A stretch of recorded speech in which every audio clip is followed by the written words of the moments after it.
Hello, everybody. The funniest thing about playing Dragon Age Veilguard is that BioWare fans, and if you're watching this channel, if you're watching this video, if you saw the thumbnail and clicked on it, you know that as BioWare fans, we have opinions. You all have been in my comments, and so therefore, what better way to celebrate the release of this game we have been waiting for than to have conversations, because that is what we do well.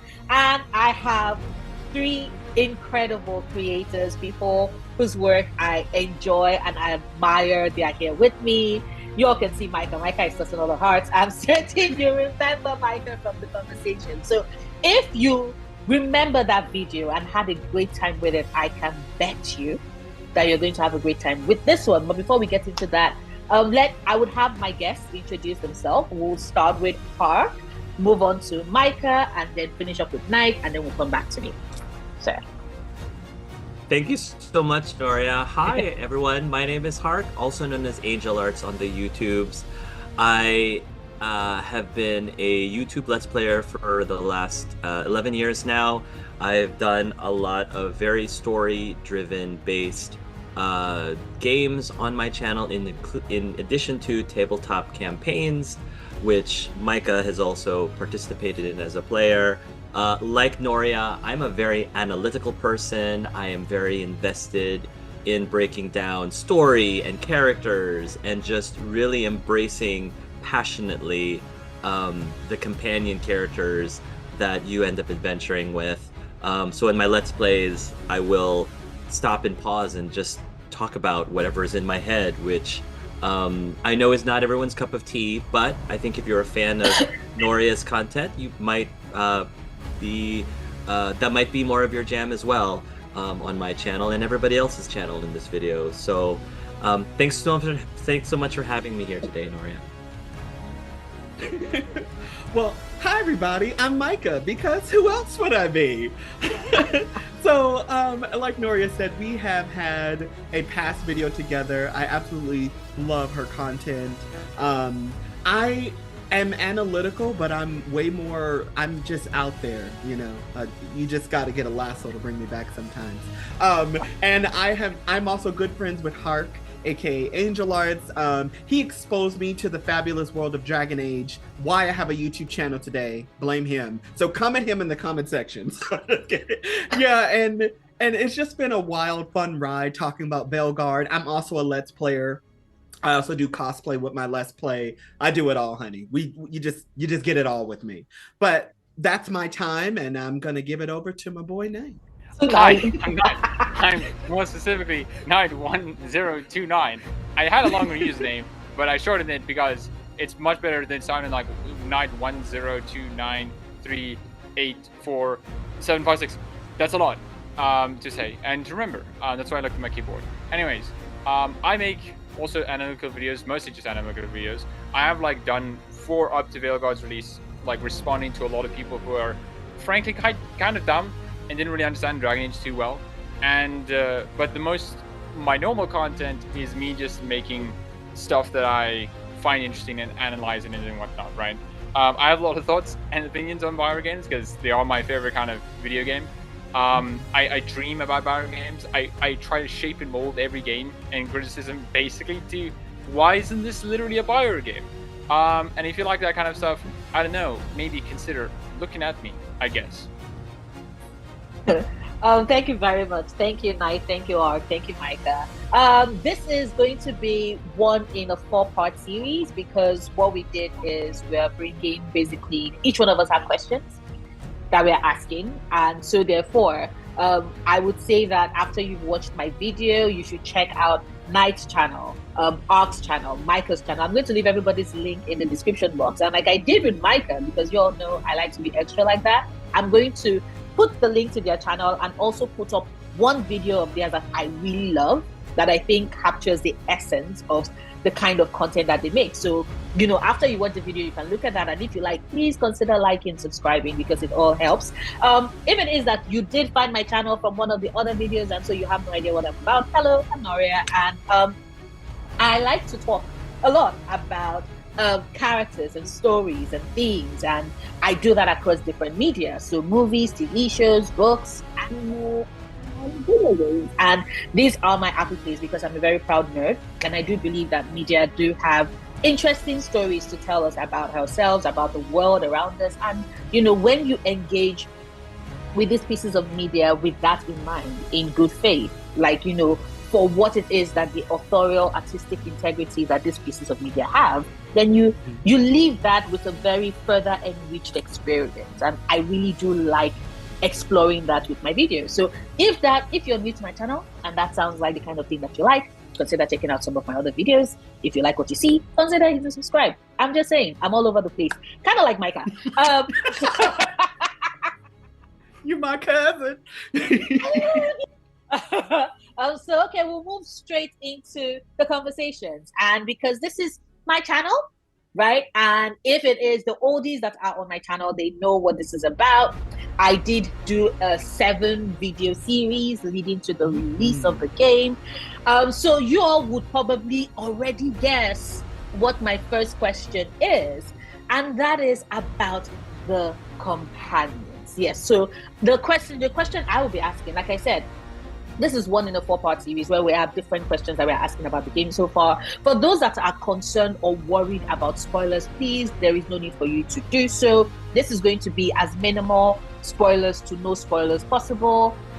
What we are doing is talking about the companions we've gotten up until recruiting Lucanus. So we're only addressing or exploring Harding, Nev, Valara, and Lucanus. Of course, the plan and hope is that by the time we're all done with the game, we can then have like a second version of this when we then fully, talk about things, spoilers galore, because at that point, the expectation is that most of us would have finished the game. So if you're worried about spoilers, like I always say on my channel, we're going to keep what we say about these characters to what has happened up until the recruitment of Lucanus, and the clips you would see would also be up until the recruitment of Lucanus. So there's no need for you to worry about what you're hearing or what you're seeing spoiling you for further into the game.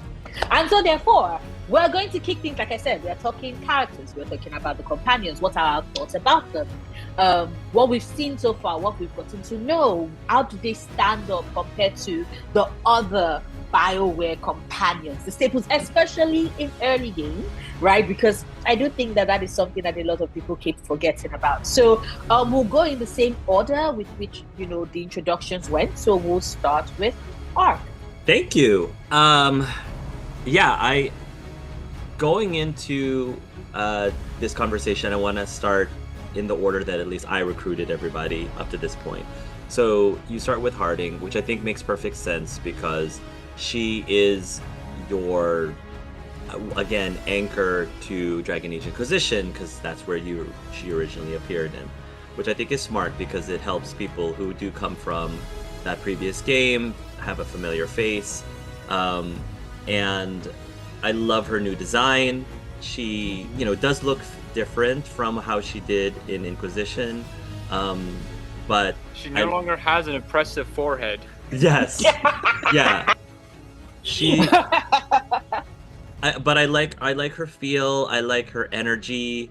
One thing that surprised me about Harding in this game, and I don't know if this is just me misinterpreting her character in Inquisition or because over time she might have changed a little bit, but I kind of pictured Harding in Inquisition as being more cool-headed, sort of think before you leap. But in this one, she's like, no, like I don't want to just think about it. There was a little dialogue where Nev wanted to take time to do research, to investigate, because she's a detective. Yes. She's a private investigator, so that makes sense. and Harding was like, no, I'm tired of just standing around like investigating and researching. I just want to go and do the thing. Mm-hmm. And let's be real, when we're talking about romances, all we want to do is just do the thing. But but that's a little bit too far off. We're staying within the first 15 hours here. This is not a Zephyron situation. So going back to, speaking of which, Harding, so she, I think that was the only thing that really surprised me from her. But I do like a lot of the deeper things you discover about her. There is one thing that I thought was very cute that I don't want to reveal because it's a little bit later on. There's something about her room her room in the lighthouse that I found very interesting, but I'll save that for a future conversation. So that's Harding. Nev, I mentioned this in my own character analysis video as well on my channel. I absolutely love that Nev is a mage, but a mage with an actual profession, this profession being a detective or a private investigator. And, you know, because virtually every other mage that you met, like my job is Circle of Magi or Apostate or like that's it. And I'm like, Witch it of makes the a lot of Wilds. sense. Witch of the Wilds. It makes so much sense for a mage to be a detective.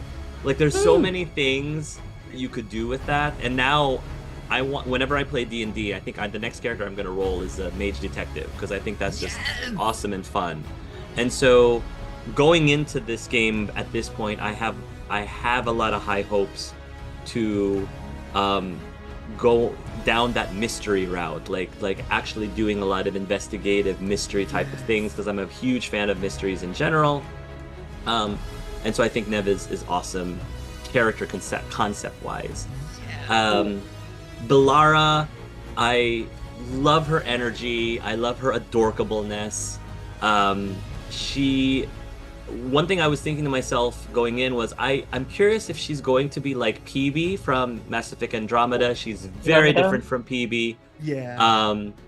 And what I like about Belara, again, without spoiling anything, is it's interesting when you are building your party and you're trying to decide which companions am I bringing with me, because depending on your character makeup, that sets the tone.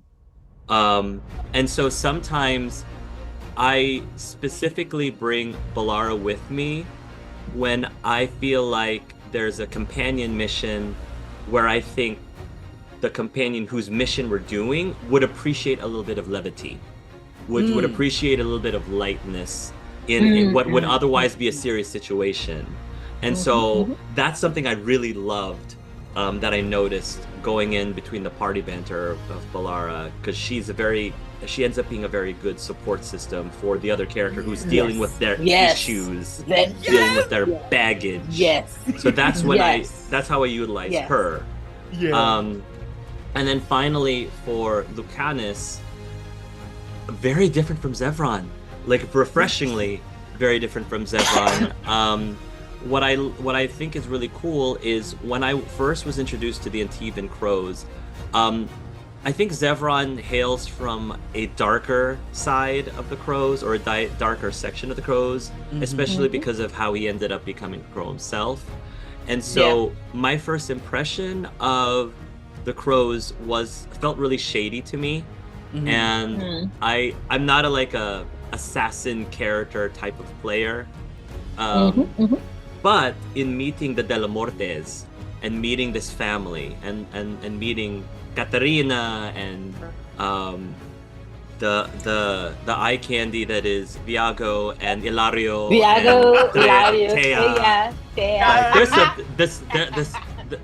I mean, the sexiness is strong with this faction, I have to say. Like, it is so much sexiness in one room. I could not get over it. But all kidding aside, this gave me a new perspective and a new view on the Crows, and it made me really root for them more. Like, I really liked them a lot, beyond just Lucanus himself as a character and as a person. The whole thing with him and Spite is very interesting and fascinating, and I'm at this point in the game, I wasn't sure who I was going to romance. I was going to keep my options very open, but Lucanus is sort of that romance where I can fix him. I can fix him. Just give me a chance. I can fix my poor boy. So it's I love it. I can be a sucker for those kind of things. So yeah, that's my take on the companions so far.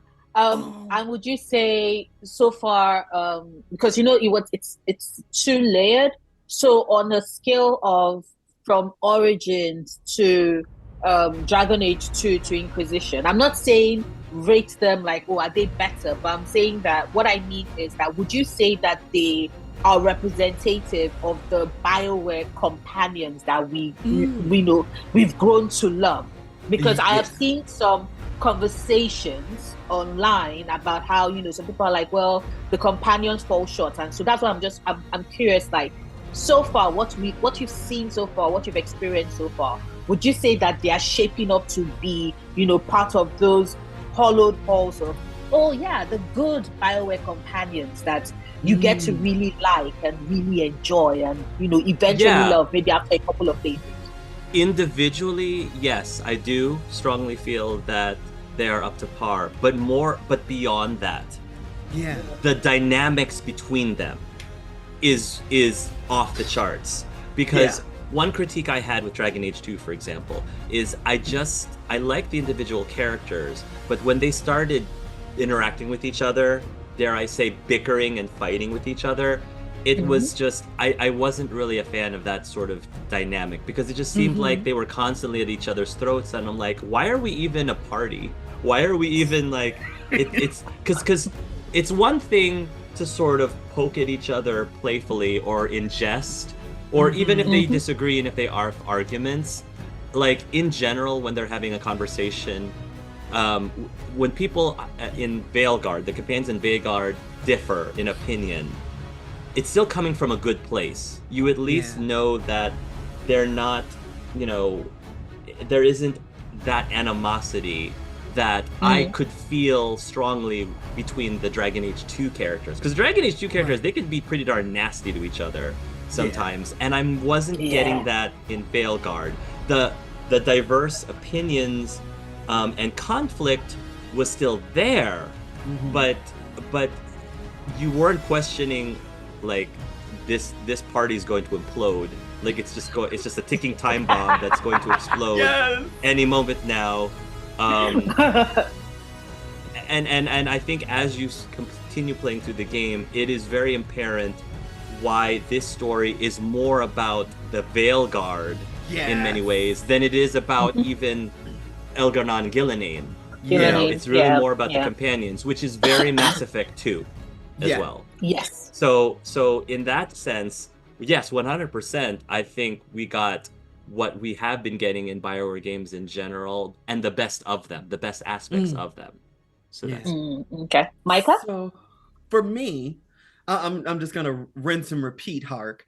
When it comes to Scout Harding, when you first meet her in Inquisition, she came off as very stoic, you know, and kind of like, you know, when you first meet her, especially if you play as an elf. I never really noticed, known elves to kind of help people, but hey, you know, you're the boss.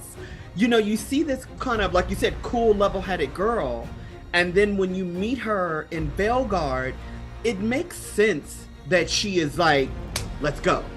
You know, she's been with the Inquisition for a number of years at this point, and she's been hunting for Solas for all this time. So maybe some of that patience chipped away and kind of made her more not necessarily heartened. Well, I guess you could say she's hardened. You know, Harding has hardened a little bit.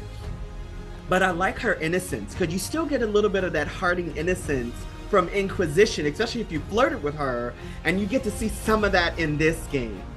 One thing I will say about Harding I like is that she does take charge. And to me, one of my favorite scenes is while, you know, Rook, Nev, and Harding are on those couches and they're trying to figure out what to do next. And like you said, you have to choose who's making more sense to you, Harding or Nev. And I like how she kept referring to him like Solas as a god, and how the conversation kept going back and forth. For me, I love that. I don't know. I think Ali Hillis just nails it as Harding. And I like this version of Harding. I like her even more than Inquisition. And you and I also both learned too, which is a surprise to me, that she doesn't like being coddled. No! Like, that was my mistake. I'm like, oops. Yeah. Sorry. I saw that She as well. And then I was disapproves. like, Harding, Yeah. So what do you hard. mean? Oh my And I'm gosh, like, I have Harding, to I'm reload. Right?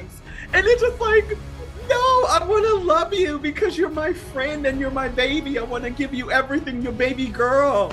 You know, God, again. But she's not a delicate lace. No, That's the she's thing. not a She's not a delicate delicate lace. lace. That's what she's trying to tell. That's it. Her name might be Lace, but she's anything but, you know?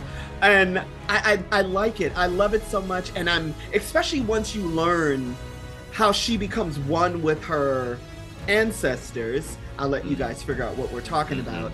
But when Super you Saiyan see, mode is what I said. Yeah, when she enters Super when she became Saiyan Super mode, Saiyan mode, yes. right? I liked it. It made sense. It fit. And it just made you say, I want to expedite this because I want to understand what happens in her story in particular. Like, I don't know, there's something about this version, like how you were saying, Hark and Lerma, you know, how these characters are being represented. I think this is the best that I've seen thus far. Again, I haven't met everyone else. I haven't beaten the game, so I can't say, oh, this is definitively the best. But from what I've seen so far, with Harding from Inquisition to this game, even Varric, even though Varric is bedridden, you know, same thing. I love what they're doing with him, you know, so far. Varric is like a comfort character. I hope that makes sense to you Varric guys. is our Professor X. Yes, I he also is. called Varric our Zordon. He's our Zordon or our Professor X. Yes! Rangers! I'm just kidding, no. I love Varric. He gives me so much life. I just wish I could rock that dwarf, but oh well. But still, just going back to Harding, freaking love her. Again, A++, love her. Nev, let me count the ways. My God, I am shook with that woman. I still love when you first meet her, when she's like, Varric, Harding, not the worst timing. She has a little smoking pipe. I'm like, my God, the drip on that woman. And I like her character. And I know some people complained about her performance when she said that line of, I'm a mage, I'll go. I like her very matter-of-factness. Like, she knows who she is. Yes. She's a grown-ass woman, and she's here to let you know who she's about. And I like that. I love her no nonsense. I love when you meet her in her room, and she's like, I don't know why these wisps keep following me. And it's like, honey, have you seen yourself? I would follow. I'm one of the wisps. Let's go. You know, I'm sorry. The moment I saw that heart option, a brother was like, click. You know, I don't know. I like it, especially when you start to see more of her story. And I won't reveal what you learn, but when you start to go to where she is and you start to understand why she's a detective and who she is and how it kind of forms her as a person and why she's a cynic, it makes sense. And it's there's a scene with her with Rook and in Docktown, that's one of my favorite scenes, that you really get to see the woman behind the veil, you know? You begin to understand that she really does care about the people that's in her neighborhood. And she brings this level of noir detective, and I love it. They say, oh, what was the guy's name? He had his Gal Friday. I can't remember the radio show, whoever this detective was. If you know who I'm talking about, say it in the comment section. Wait, which one? Which one? He's a detective, but he had this female companion called Gal Friday, his Gal Friday. Continue, please. I'm trying to remember. Yeah, continue. no, I think I know what you're talking about. Yeah. But she's like that, but in a woman, you know? And I like how she's confident in her magic. And I don't know, I love all the interactions I've had with her. I love listening to her banter with the other companions. So good, especially with her and Lucanus. So good. It's so cute. I need more of it, and I cannot wait to explore more, because if this is what I'm getting from Harding and Nev, I can't wait to see what happens when we meet Emmerich and Davrin, my other romance option, and Tosh, who might be also a romance option. I don't know. We'll figure it out. But what I will say is that then when we get to Valara, Hark, you and I were in the same boat, my dude. I was sitting there thinking, God, please don't be Peavy. Please don't be Peavy. Please don't be Peavy. And then she's like, oh, people, where did you come from? I was just like a symphony of chorus of praise. And then I love that part where if you joke with her, she jokes right back. She's quippy right back with you. And I love that. Like when she says like, oh, if you go through the veil, you know, it'll mess you up. And then your Rook is like, you know, yeah, I want to stay in one piece. She's like, right, me too. And it's just, She's so cute. Especially when you go into her room and she's trying to fix something and she flips out and you have this conversation with her. And it's very relatable. I can't tell you how many times I've been in a situation where I get frustrated and then my wife will walk in and she'll be like, why don't you just take a 5-minute break, walk away from it. And especially the line where she talks about your thoughts being slippery and trying to hold on to the one that you need to help you fix something. Like, I didn't realize how much I would like Valara. But she's rising in the ranks with some of my absolute favorite companions in Dragon Age history. I mean, I love Nev and I love Harding, I love Lucanus, but there's something about Valara that she's a pleasant surprise. And I remember when Katie and Kala were talking about her, they were like, oh, she's a pleasant surprise. She's a pleasant surprise. And I'm like, okay, well, that remains to be seen. And I have seen. And I'm so invested, especially when you read her list and you learn about her and another Veil Jumper. And I was like, what? Valara, you sexual deviant, I love you. I don't know. And I'm with you, Hark. When you bring her to certain quests, especially her conversations with Lucanus around food, it's just like, I didn't realize how much I needed this right now. Especially when you have like a really tough fight and then Lucanus is like, where were we? And he gets right back into the conversation. I'm like, yes, I need this. Thank you for the pausing on the dialogue. Now let's talk about the Antivan Grove. Let's talk about Lucanus. Well, again, I was shooketh when I met him, and I really like him as a character. Like you said, he's not Zevran at all. What I will say is that if ever you played Assassin's Creed, he reminds you of Ilio. That's who I see whenever I see Lucanus, but just more funny. I love the scene where it's like, and you're possessed by a demon. It's complicated. Like, I don't know. I like his kind of like dry humor. And if ever you've gone to Treviso with him and you have this moment at a cafe, it is one of the most loveliest scenes. It's so sweet. You think about this man who's an Antivan Crow, the demon of Virantium, and at his core, he's just he's a scared boy, and I see the need to fix. Especially when you have that dialogue with him, again, about choices. And especially if you read Tevinter Nights, and then you meet him in the game, it just puts so much more texture. Same thing with Nev, puts so much more texture on them as characters. And it is, again, he is a breath of fresh air, and I really like him as a character. Also, he and I are coffee fiends, so Lucanus, if ever you want to get a cup, you call Micah, I'm coming. But yeah, I could say with these companions so far, pleasantly surprised, and I'm just itching to meet Davrin. Like, I'm clawing, because now I'm almost at that area. I'm clawing to meet Davrin because I want to meet him. I cannot wait to get my hands on a son and hug my child.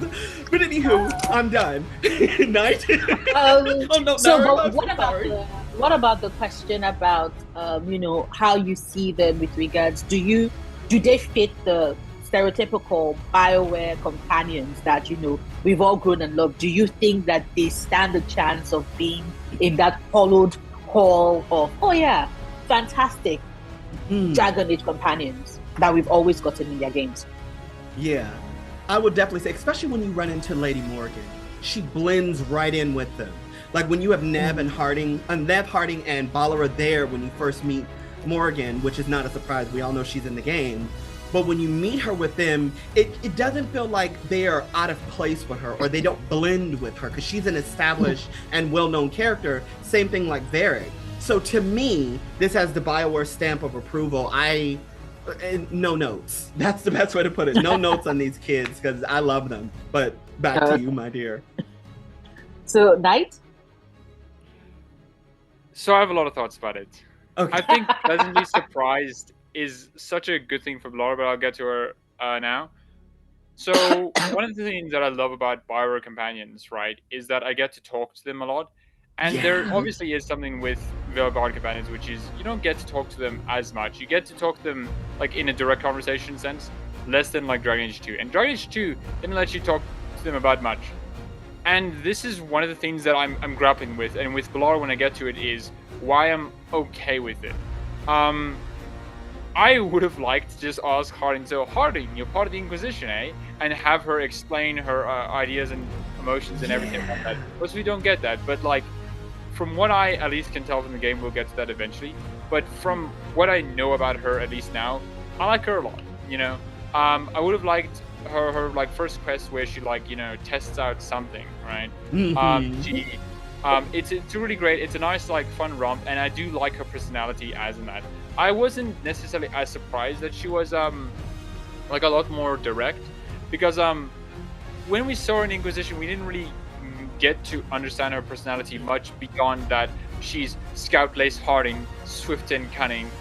She'll launch an arrow to cut you down to size, you know, all that kind of stuff, right? And like beyond that, I really do like her, and I'm looking forward to it. But I can definitely tell with the companions, each of them, we're not done yet, right? It's a long game, and it's surprising to me how much we're actually talking to them from a moment-to-moment interaction. From listening to ambient dialogue, from banter, from just like doing their quests. I was surprised of like, oh, we're doing Harding's quest now. I haven't even gotten all the companions yet, In Bio tradition, right, we would wait until we get at least most of the companions before we start doing their quests, Which I think not bad or good, but it has its advantages and disadvantages, and Veilguard is utilizing that advantage really well. Nev, I absolutely enjoy her. I also like with Hark as well, and Micah. I'm just like, when she has that pipe just then, like, oh Rook, like oh Varric, Harding, good time, and I'm like, man, dude, holy shit, man. I'm like, my plan to romance was Tosh because I wanted to do that, but when I get back to it, when I get back to the start, I'm gonna be like, okay, I have like other good options, amazing options here. I might just do Nev next, and she's absolutely amazing. And like, I do agree with the Dogtown scene. I really do that like the one as well. It was just such a sweet humanizing moment, and that's what I think. A lot of these other companion interactions, we kind of traded off the direct conversations for more like natural exposition, not necessarily asking them direct questions was not natural exposition, because like that's one of the cool things about an RPG. Exposition is done really well because it's always the player who asks it and not the developer. The player asks is by definition not poor exposition. You asked for it, dumbass, you're gonna get it. Right? And then I'm gonna skip Laura now. I'm gonna go back to her now, but I just want to talk to Lucanus. I like Lucanus a lot, I really do, but there is a bit of a framing issue that I have, which is we need to go to Treviso to stop the Elven Gods. We need to get what? An assassin. Okay, a dude, right? Just a guy. He's called a demon of Rantium, but he's not actually a demon, right? And then like, okay, we go to there, and then like the grandma basically says, you can't find Lucanus, he's dead. Oh shit, I guess what I'd like. No, he's actually not dead. He's actually in underground water prison. Oh, okay. I guess we're sure. And like, look, there's a way to better do that, but that's more of an issue with the framing of getting Lucanus rather than Lucanus himself. Lucanus himself, like, suave motherfucker, okay? I'm like constantly just like, man, dude, how is he this suave, It's like, look, have you gotten my coffee yet? I'm like, Lucanus, oh my god, I mean, I have, but I'll get another set for you if you want, Just a GP, like, man. I'm just so surprised. And Spite, with Hawk said, I absolutely love the dynamic, I love, and especially not that, I love how we don't get to see Spite. We get to see Spite in some certain scenes, but we don't get to react to him. And how, like, we get to see Spite as a second Lucanus. Yes! There's two Lucanuses, so I'm like, I'm here for two Lucanuses at the same time. Double booty, let's go! Sorry, Nightcrawler. No, interrupt me if you need to, okay? I love that so much. And the first scene when we met him and Spite together, Yeah. I'm just like, I love this dynamic, you know, of Lucanus trying to keep it in, while Spite is just like really excited and wants to meet Rook. Let me meet Rook. Yeah. Let me meet Rook. Let me cook. Ray, Okay, I want okay. to talk to Rook. Okay, no. The voice acting is so phenomenal, and the Yeah. animations Yeah. that they did with that is so phenomenal, you know. Yeah. And then to Ballora. So I was also like, with not necessarily thinking of PB at the moment, but I was like concerned that Ballora would take the tension out of a lot of scenes, and she kind of did with when we got the Dearth something. It's like that elven artifact with a bunch of knowledge in it, right? The Gotcha. archive, come on. the archive spirit. Yeah, the Yeah. archive spirit, right? Nerd the talent. Yes, the nerd the talent. God's Yeah. pronunciation of it. The Nodus de Thalin. I You're called the it. Nod- Nodus Destalin. The Nodus Yes, yes, Destalin. yes. I called it Thetis ChatGPT. That's There what you I called go. it. Thetis ChatGPT. There you go. You know what? Thetis chat. I'm gonna use that. Thank you, Hark. You're welcome to steal it from me. That's pretty good. That's pretty good. I mean, like with most chat GPT stuff, right? You know, it's just only natural, right? So, and then like, I did that one specific scene where you go help the Veil Jumpers, right? And then it Yeah. starts off a bit weird. It's like, oh, she's getting a bit like antsy about some like crystal alignment. I wonder what that's about, you know? And then you have a nice like sweet like just you talk to her. You're going around just the artifacts, and she's saying like, yeah, you know, this is important stuff. And then she's like, hey, Rook, I want to say thank you for like allowing me to do this. I really like to like help people. Like, oh, okay. And then the final one you get to is when I legitimately was like so nearly like crying. Yeah. And then she's like, do you want to know why I'm doing this, all of this? I'm like, Right. yeah, sure. I'd like to know that, you know. And then she's like, it's for my brother. It's like, your brother? So it's like, yeah, Yeah. Yeah. he died because I check the crystal alignment. I checked it 3 times. I should have checked it a 4th. And I'm like, Yeah.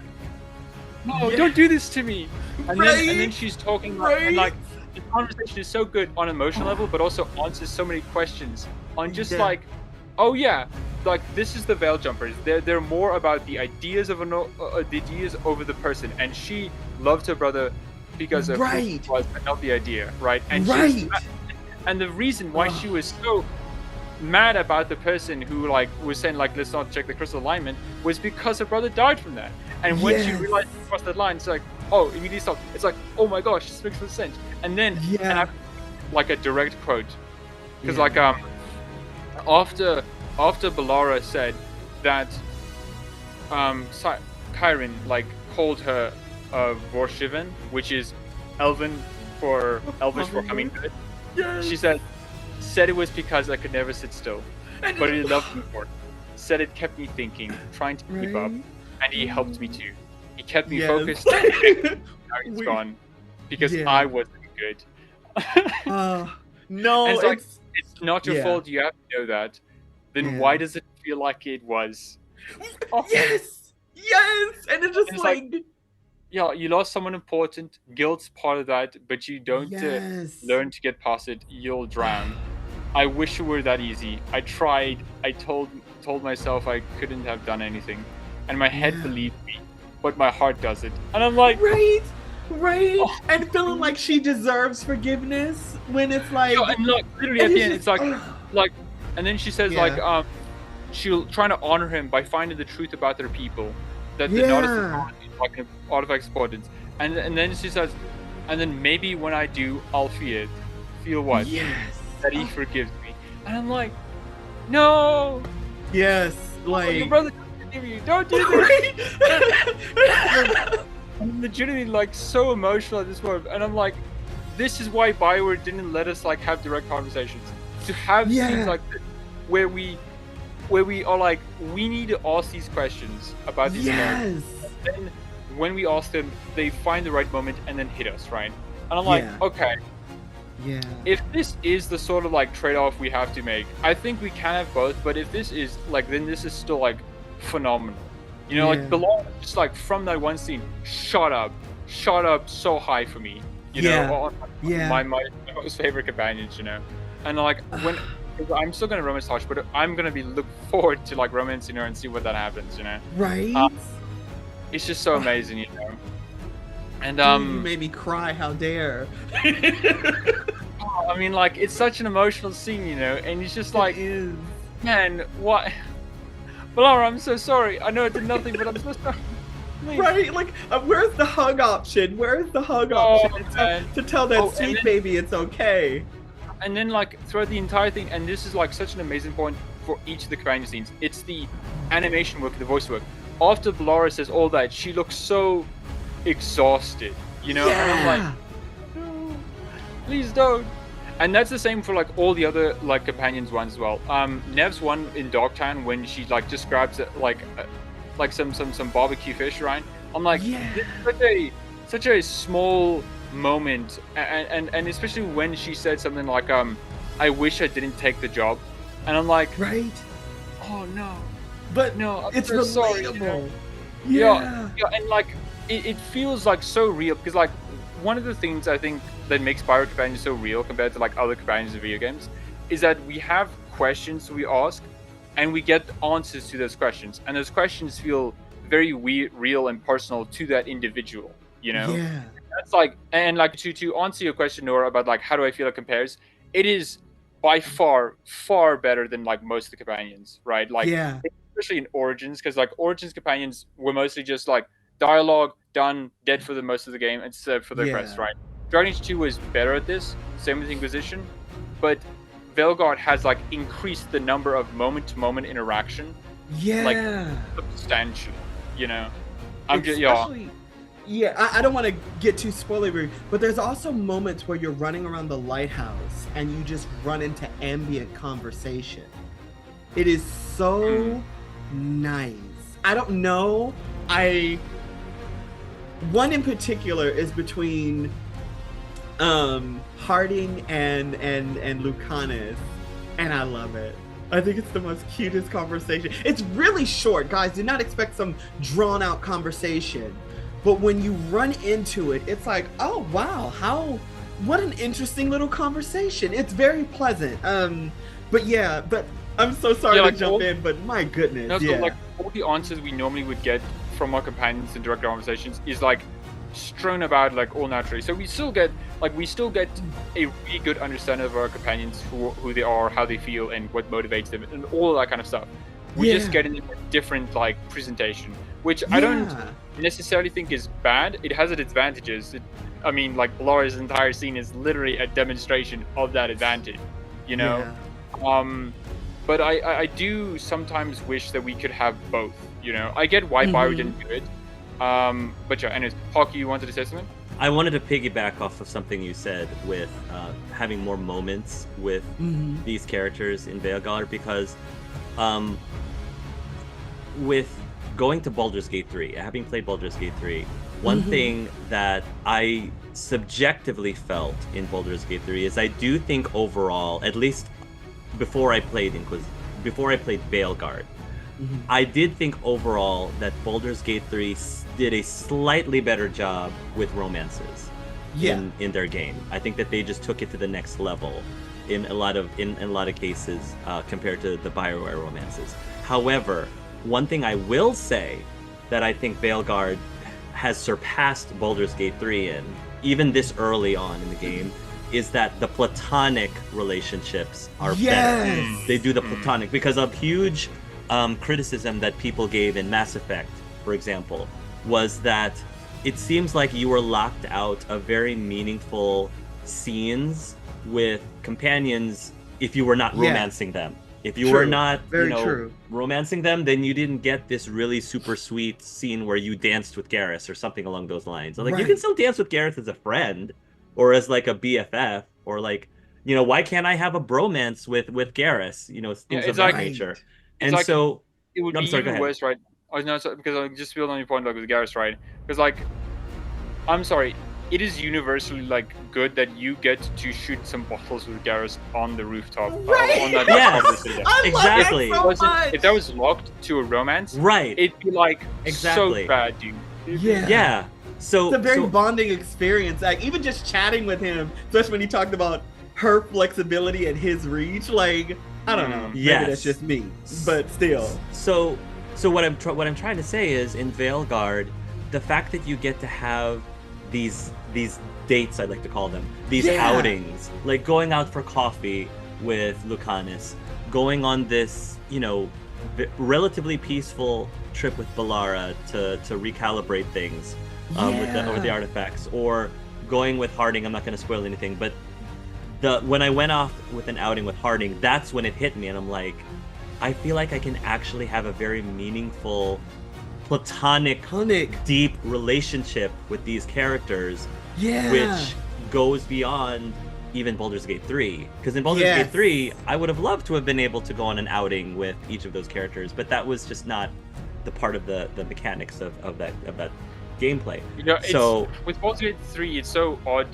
because like I think Baldur's Gate 3 companions are good in some ways, but I think in some other ways I think they're fully realized and feel so real because of the voice acting, animation, and design. Yes, like absolutely. So I think for things like how do you say, like getting to know them, it's a lot less than like Veilguard. Yeah. Like if Veilguard's companions just basically ended in Act 1, they'd still, I think, in my opinion, be very better than Baldur's Gate 3 companions.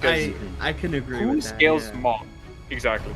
yeah, I've also spoken right, to a bunch of right. people, but like apparently Gale's mom is supposed to be super important to him, but we never know Never about meet it. her. Yeah. Like we never meet them, and I'm like, okay, but like I think this is one of the things that makes like especially Balara for me like so amazing, is because like what motivates her is a strong belief that she wants to help people, you know, and that when she fails at it, she's like deeply upset at herself, you know. And I'm like, okay, this makes so much sense. It makes her feel more real as a person. It makes like just everything about her more real, you know. And I can't. I mean, I could talk about it for hours, but like, you know, I think it's good enough place to put it off. The only thing I have to maybe to bring some levity to the situation is Lucanus is pretty short, isn't he? Like, is this just me, or isn't Lucanus like really short? In the words like, of Lucanus, it's complicated. It's complicated. Because I looked at him compared to Nev. I'm like, wait, is it just me being a Canary, or is he really short? I feel like he's just an adorable short king with a mullet, and I support him in every sense of the word. Yes. Hold on. Sure. And then I guess I'll throw it back to Nora. Yeah, so sorry, I had to take off my AirPods again. They're acting up, and I apologize once again to everybody listening.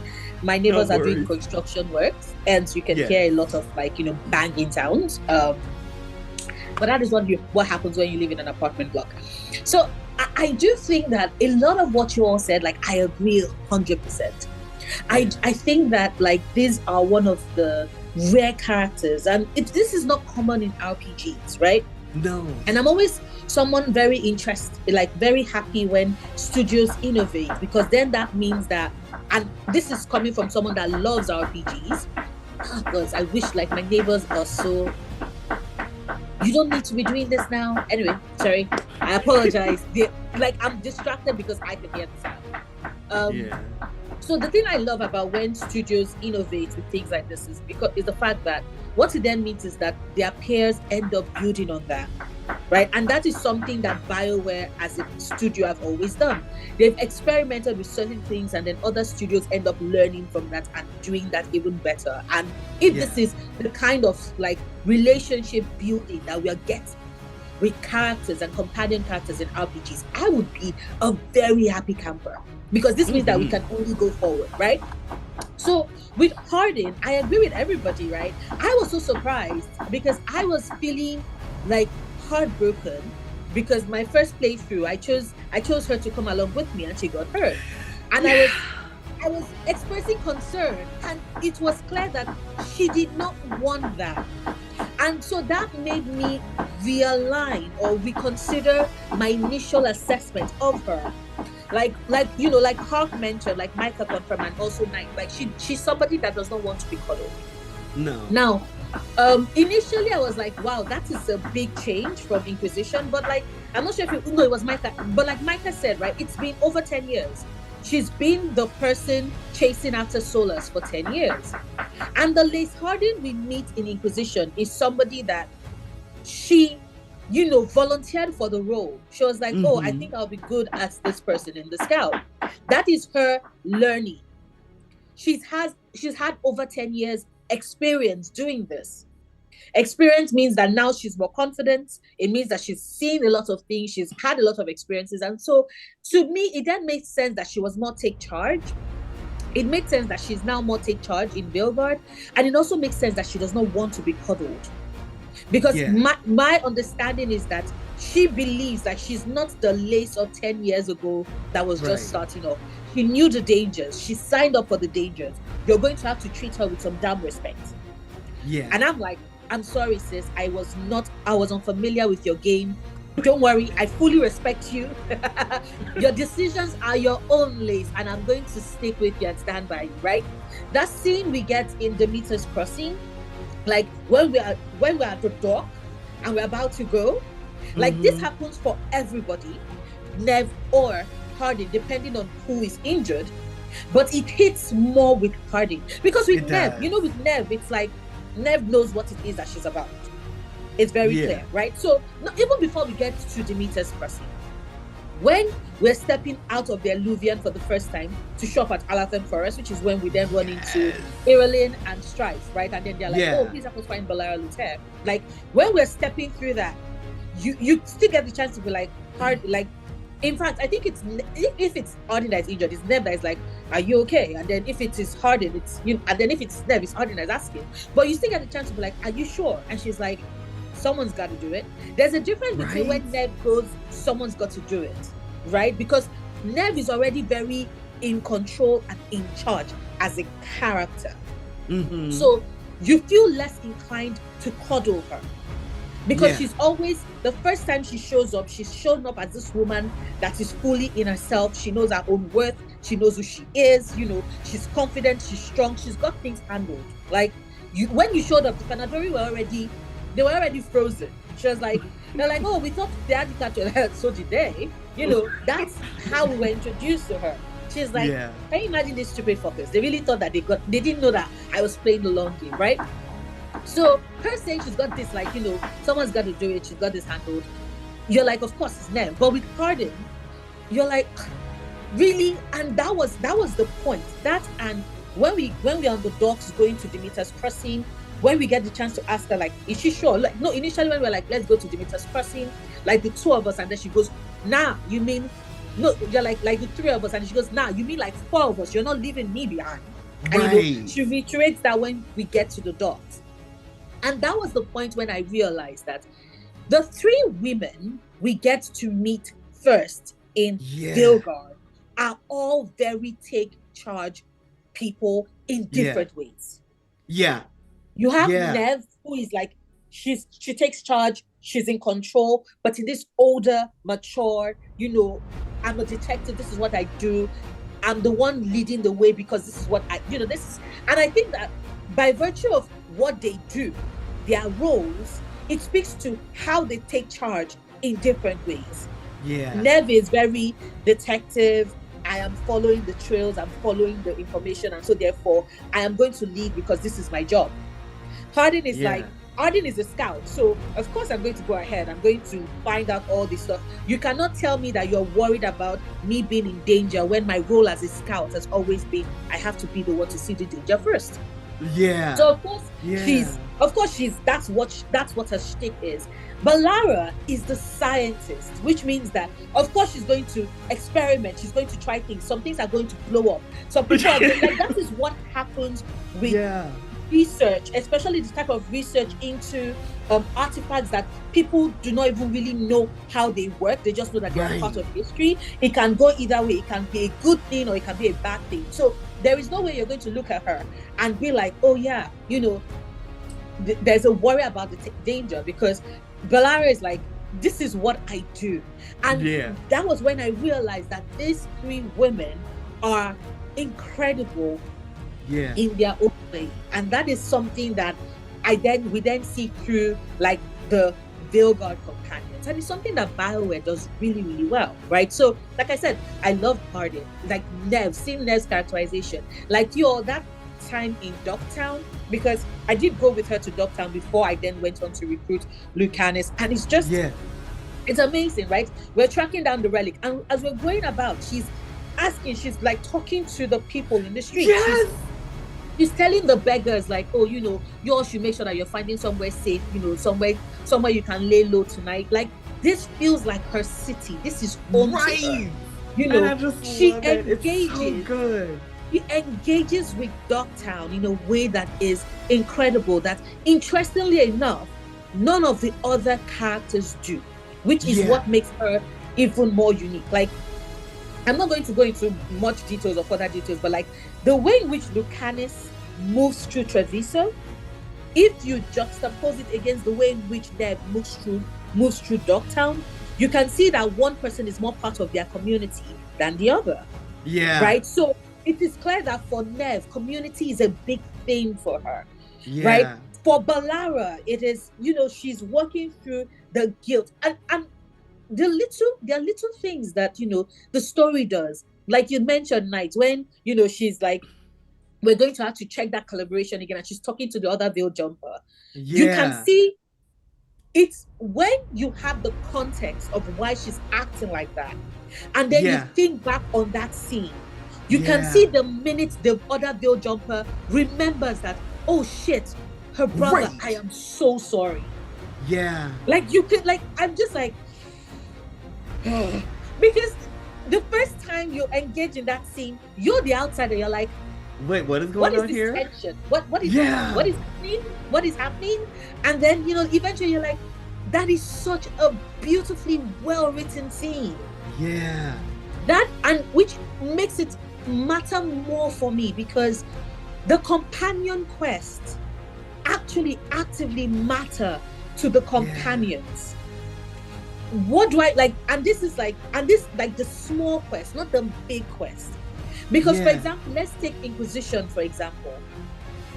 The Dorian's companion quest that matters more is quest with his father, not finding the Venatori.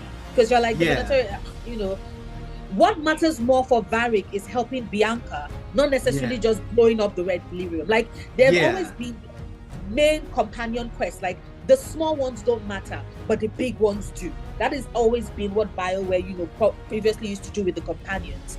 But in Veilguard, it's even the smallest quest matters so to her. The smallest quest of, oh, you know, Neb, let's go get fish. Like, let's go get coffee. Let me show you my town. Let me show you my city. You know, like, it's little things. It gives context to their characters. It helps to build the relationship. So, like you said, Knight, like you, initially I was like, I wish I missed the dialogue, like, you know, being able to ask all the questions. But then I'm also like, is it possible? Is it probable that the goal, I remember, like, I know it was in Micah's video. I said Micah, sorry, I think was it Michael or no, I think it was Ark's video. Like I said, people, this is a 1 in 4 part series. So for you to get the full context of all the discussion points, I would say, please check all the videos so you can hear our thoughts. And of course, leave your comments, because we would love to hear what you think as well. And, you know, I mentioned in Ark's video that artistic integrity is something that I really believe in. If you're going to judge a piece of media, a piece of work, it's always good for you to keep in mind what the creators had. If you're judging it, judge it based off of that. Did they succeed? Did they fail? Not necessarily what you want, because when you're engaging with a piece of art, whatever form it is, you matter as the consumer, yes, but it does the art a disservice if you do not consider it from the perspective of the story that whoever, like, what it is that the person who created it wanted to accomplish.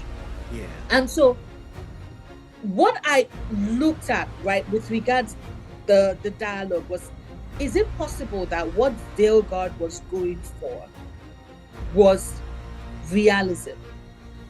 Realism with how relationships develop, realisms with how they grow, how they evolve, how these characters interact with each other, like with the companion relationship. So if that is the case, is it realistic for you to sit down in one spot and be like, Balara, let me follow this tree, let me follow this tree of thought, let me follow this tree of questions, let me follow this tree of questions? Like, realistically, she's going to go. Like, that's not sustainable, right? With Harding, for example, the whole bit with the Inquisition, when you get further, there's like certain situations that happen that then unlocks her being like, okay, now I want to talk to you about Inquisition. It feels more like Veilguard puts a lot of the power of how everything plays out in the hands of the companions. They are the ones that seem to determine the pace with which you learn more about them. They tell you more things. They unlock more levels to their conversation. Like, sure, you get that with like the different, we got that throughout all the BioWare games, but Veilguard seems to take it a step further, whereby it limits it. And, you know, like you mentioned, like, I love the ambient conversations. You were saying, sorry. No, so you make such an excellent point, okay? Like, the agency is no longer in the player to determine how much they learn about a companion. It's in the companions, like, how much they think you should learn about it. And it's like, that's not bad. That's definitely, like, that's like not versatile. It would be bad if we learned nothing about the companions, but it's like we are told in a different fashion, and that's like that really just clicked in my brain of just like, it's about the companions controlling themselves and whatnot. And it's like somewhat like how the dialogue wheel is in a way like having the player have more agency because we know where the conversation is going to end or go or whatever, right? But like in this instance, it's more of like about the companions. And even though we have like knowledge on like how something's going to end or whatnot, right? We don't have a knowledge on when we are going to like get any information about our companions. And I don't think that's bad. I do miss and do hope that BioWare does return to that older style of doing maybe mixed between, right? Where we have like and a little bit of both. Like we could a bit of both. Like, why'd you become a veil jumper? And she says like, oh, because I wanted to help people and stuff like that. And we can also like, did anyone join you? And she can have like a coy like, no, just me. Like we clearly she's hiding something, but we don't know. So like, but what BioWare did and what BioWare accomplished, and is not bad at all. It's still really, really good. Jenny, sorry for interrupting. No problem. Like, because it really covers everything, right? Like, clearly there are things we love about it, and there are things we know we would love even more if BioWare is able to even do better, because that's what we want. We want them to make more games and keep improving and doing more of the things that we really enjoy, and a way for them to combine both would be fantastic, right? So it's something I really love, right?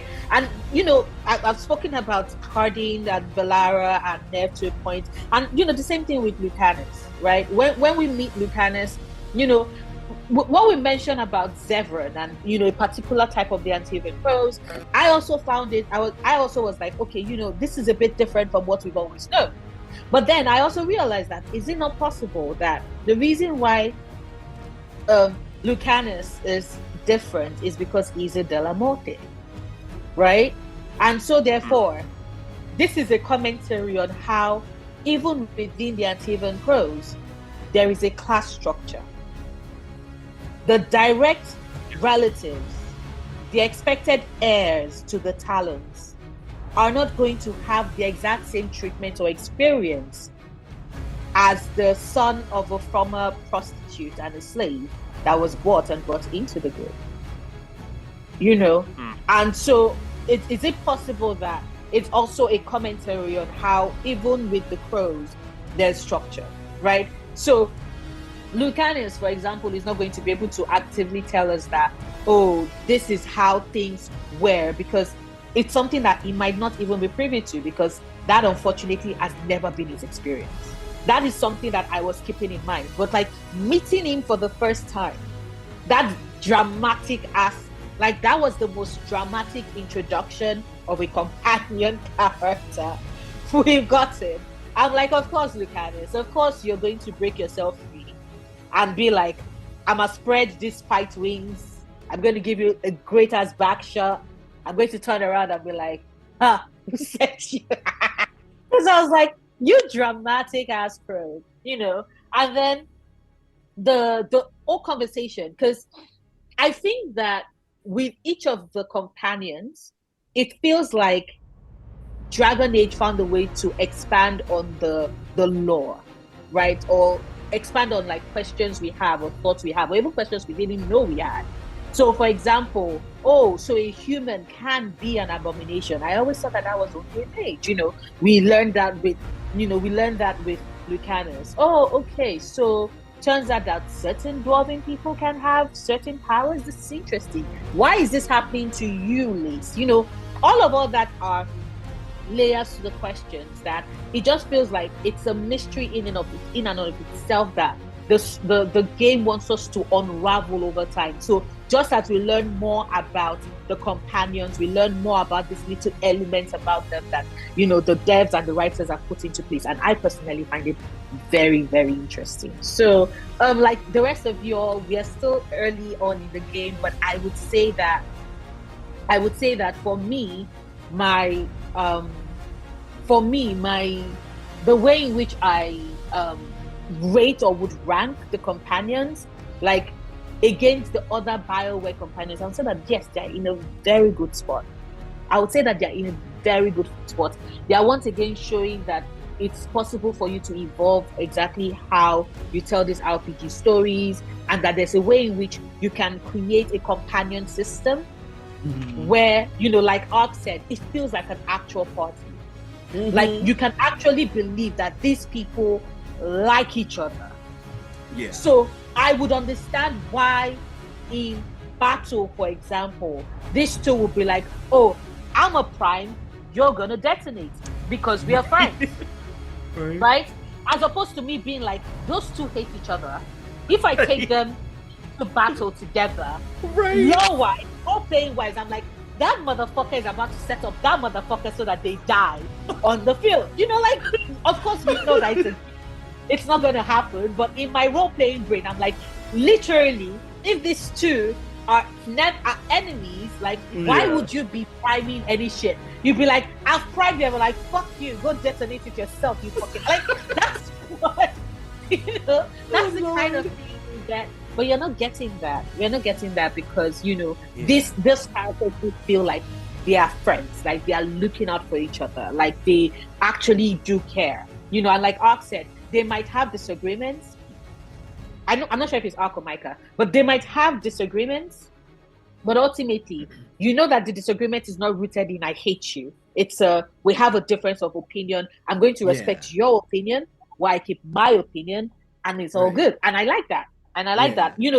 They marketed this game as big on found family, and I think they delivered on it with regard to companions.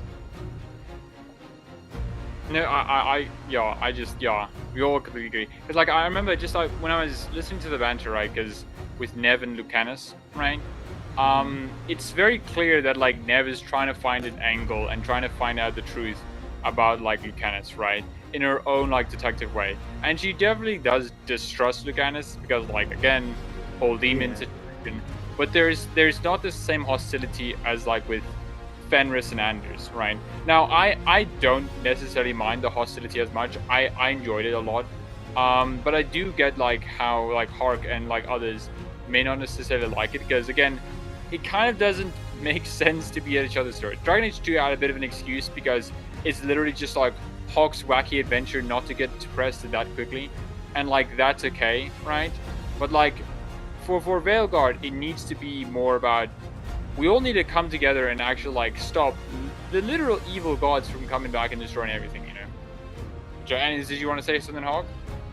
Just two final thoughts that I had while we're talking about companions is one, especially because Noria brought up the three powerful women, I found it really fascinating that the very first three companions that you recruit are the three women in the Veilguard, with Tosh being non-binary. So I thought that was really interesting. and I don't know if that was necessarily purposeful or if that's just how it worked out in the narrative. And then the third thing that I wanted to mention, even this early on in the game, one small criticism that I have is because part of the appeal that I get from BioWare games is the romance system. I personally wished that the companions reacted more when you flirted with them. Sure, I get if maybe they didn't notice it the first time, but by the time you flirt with them a second or third time, I kind of want them to react a little bit, you know, because I think one of my favorite moments in Dragon Age's Inquisition was when I started flirting with Cullen as a male. And I was just so excited because I knew that Cullen wasn't available to a male Inquisitor, and as soon as I saw that heart pop up on the screen, I smashed that really quickly just to see what would happen. And Cullen's reaction, like he started to blush, and he's like, "Oh, like not in a ew, disgusted kind of way, but more of like, oh, kind of thing." And I thought it was so hilarious, and I must have in my Let's Play laughed for 30 seconds straight at the hilarity of it, and I kept continuing to flirt with him like 2 additional times. They let you flirt with him 2 more times, and he gets more and more like frazzled about it. And so I kind of wanted that. Thing. Go ahead. It's the same thing with Cassandra if you're playing a female Inquisitor. Except for the fact that because Cassandra is so oblivious, she doesn't get it. She thinks you're paying her a compliment. So the first time she's like, "I like how you handle that sword." She's like, "Oh yeah, thank you. I'm like a strong warrior. Have been training for this." And I'm like, "Girl, that was not what I meant." And then she said it the second time, and she's like, "Oh yeah, thank you, sure." And by the time that she's like, "Oh. Yes. Yeah. Like, so that's the thing, and every character I think would react differently and would probably get it like differently.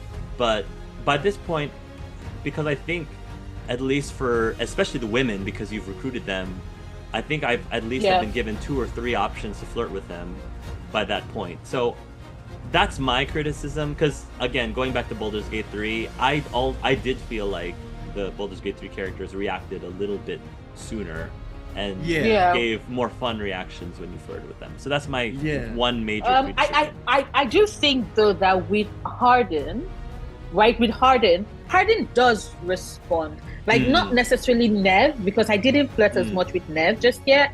And I didn't with Belara. But with Harden, you know, the first time she's in her head, so she didn't really hear you. And she's like, "You're teasing me." And then the second time, she's like, when she's like, "Oh, you know, I need to figure out my power. Like, I would eventually have to go into the deep rooms." And you're like, "Is this a date?" And she's like, "Should it be a date?" Like, I'm like, that's awesome. I love that. I'm glad. Okay. But wait, and there is one with Nev that I liked at Dogtown. Okay. That she says a line where, you know, misery loves company. After you play, I'm not gonna say what the line is, but she says something along those lines, and it's really good. So yes, no, but I know what you mean, Hart. I'm right there with you. But there are moments where they do respond, and their responses are surprising. Okay. Yeah. For me, it took a while. Like, I'm a little further on. Oh, it took a while. I'm further on for the rest of you, and again, not to spoil anything, but at least for the men, it took a while to get there. I think they say that, who was it? Whose video I was watching? I think it was Kala Elizabeth said, I think Lucanus is a slow burn. But I've seen a lot of comments like that. Yeah, he's a slow burn. It's good, but it's a slow burn. A lot of people are surprised with Emmerich, and a lot of people say that Davrin and Tosh have the spicier romances, from what I'm understanding. Not much is said about Ned. Speaking of Davrin, I did see somebody said, like, you can flirt with Davrin once and already he has a heart. Like, they're like, Davrin was so fast. Oh, that nice. I did notice that. Right in there. Yes. Like, well, I'm so glad. I'm glad I know that. I did notice that. Yes. I am very happy to know these fun facts about Davrin. Do tell. Inquiring minds want to know. Davrin's got a shorter lifespan. You know, time's ticking. Time's ticking for him. He doesn't have time to waste. You Right? know? Look, he already got You a know. kid. Like, look. I support this. Oh my god. Again, in case y'all didn't notice, we really like those companions. You know, just a little bit. Yes, Yeah. yes, we Yeah. do. And yes, tiny we bit. do. Before I look, one thing I want to add for the romance stuff, because like one of the things I like a lot about with the romances that Bioware has is that like and maybe what I kind of dislike about the Baldur's Gate 3 companions romances is that like it was very fast for me. Like Lae'zel I can get, you know, Minthara I can get, you know, Mhm. Austin I can get, Hezone I can get, but like for the other companions I feel like there should be a lot more like time to be taken, right? Mm. Shadowheart was the only companion I think that like you couldn't immediately jump into bed with, right? Of course, Like yeah, it yeah. wasn't immediate in that kind of sense. But like for Bioware, they always take it a lot slower, which is an odd like swap. Like Bioware can do a lot more platonic relationships with some romances and stuff like that. But with Larian, it's more like romances are the priority, while platonic relationships are not. Right? It's I don't think worse, but I do think it's like I prefer the platonic ones with some romances more. Mhm. Okay. And I also like the variety of the romances because, like, to me, it can describe their personalities a lot more defiantly, right? Yeah. Lucanus is just a guy. He's like a bit of a slow burner, right? It makes sense. He was kind of in prison for a year with a demon inside his head, so maybe he wants to take it a bit slow. You know, I do that as well Yeah. in Yeah. his situation. Yeah. Yeah. Makes Todd sense. Tavern, okay. They have no time for this like flirty nonsense, okay? If you want to Right. say it, okay? Look. Don't Look. beat around the bush, you know. Or you'll be beating around something else, but like that's Right. totally something else, right? As nature intended. Right? Nick- As nature intended. Like, it's, Yeah. look, I have a problem. Y'all don't understand. Because, like I do like that each of the companions have a different like have a different romance progression, you know. I think that's very good. Yeah. Mm. Yeah, it makes them feel more fleshed out, more like Yes, individuals yes. versus, I've done enough to prompt this response now. Yeah. You know? Now let's bang. Yeah, it's the, and it's okay, like- let's bang. It's time. No, it's like for me, I always appreciate having the friendship develop into a romance. Like it's always more fun that way, you know? But it is what it is. And I also like that they brought back gifts in this one. Yes. You know what? They brought that back. I'm sorry. I have a gripe with that. I have a gripe. It's my first gripe. I Okay. wanted more. I'm spoiled. Thank you, I'm a 'cause I was like, spoiled I'm brat. sorry. Yes. I wanted that's more, the thing. and I wanted a I scene to thought- play out. Like a Yes! fuller scene to What- play out with that. One, I wanted more. I wanted the scenes to play out. So thank you for reminding us of that, right? Yes. And two, do they only get one gift? No, they only get one. Each companion only gets one gift. That's Because it. I was like, what? Yeah. Oh, Yeah. I was I'm like- complaining about that. Yeah, apologies because that is a bit spoilery for people. So if you get the chance and you can see this, because I think you all need to know this. Right. But if you anytime you see the gift for the companion, don't wait. Just grab get it immediately for reasons. Yeah, for for reasons. Yeah, for Just reasons. buy it. The minute you say you don't need to give them the gift immediately. Just have it. But like, Yeah. Yes, Because I was just like, buy it. why Yes. am I not seeing more For gift reason. options? Only one yeah, gift. Like especially that's 'cause, so like, unfair. it is a bit disappointing because like Inquisition really have gifts. Dragon Age 2 and Origins have gifts, but and Orchid as well. But like when you gave them gifts, it's cool because you gave them a gift because either you knew would like them or they mentioned it beforehand, right? Like Yeah. give like Liliana like Andraste's Grace when she Yeah. mentioned it. You know, it's kind of like, oh, you remembered. I'm like, yeah, I did remember. You know, you said you like this, right? So here Right. you go. Oh, thanks. You know, it adds Yeah. a lot more to it. You know, and it does kind of suck that like Veilguard doesn't do it more. And I think I can I think I know why it's like that. I don't think it's because I was just like, time to make the worst game in existence. Bang it. Right. It's like I do Yeah. think it's more developmental from the game itself, right? Like from its days of being just a multiplayer title. But that's like Yeah. a later topic, right? That's a big topic. So yeah. Yeah. I also think that the reason why the gifts are gifts that you can only get from their faction merchants, like the way in which I headcanon it, and that is something I do not like when games force me to do, because I'm like, give me the seeds in your actual gameplay. Don't let me be the one filling in the holes and the blanks for you. But the way in which I headcanon it is that the reason why you're getting the gift from their faction merchants is because the faction knows them more, knows them better, and knows what they like. So that's how I headcanon it. I'm like, of course, the Veil Jumper merchants would know that, Bellara would love this, right? They know Bellara. They've been with Bellara for years, right? Of course, Veilguard, because see, an NPC I wanted to romance is Veilguard. But we're not going to get into that because you all have not gotten there yet. When you all meet Veilguard, you would understand what I mean. But of course, that merchant would have that particular game for that particular companion. I'm not going to say beyond that because I don't want to spoil nothing. But, so like, it's understandable that, this and all of this. That is how I headcanon it to explain. Because I'm like you, Knights, I wanted it to be naturally occurring, like maybe in conversations and stuff, right? I overhear, I take note of it, right? And then I'm like, let's get it. Instead, there's a very interesting scene with Lucanus, and I'm not going to go into details on that, but like when you get the coffee scene, I love that the companions still get gifts, but it doesn't come through you, but they are still spoiled. So that seems to be how the game wants to fix that, whereby they get gifts, just not from you. Yeah. I'm not going to go into further detail than that because I don't want to spoil anything for anybody, but that was a very interesting dynamic. I don't know if I necessarily like it. By the time we're done with the game, like, then maybe I can think about it fully, but that is something I noticed that seemed to be a dynamic as the game was going for. Okay. Oh my goodness, these fucking companions. Living rent. Literally and metaphorically. That part. Yes.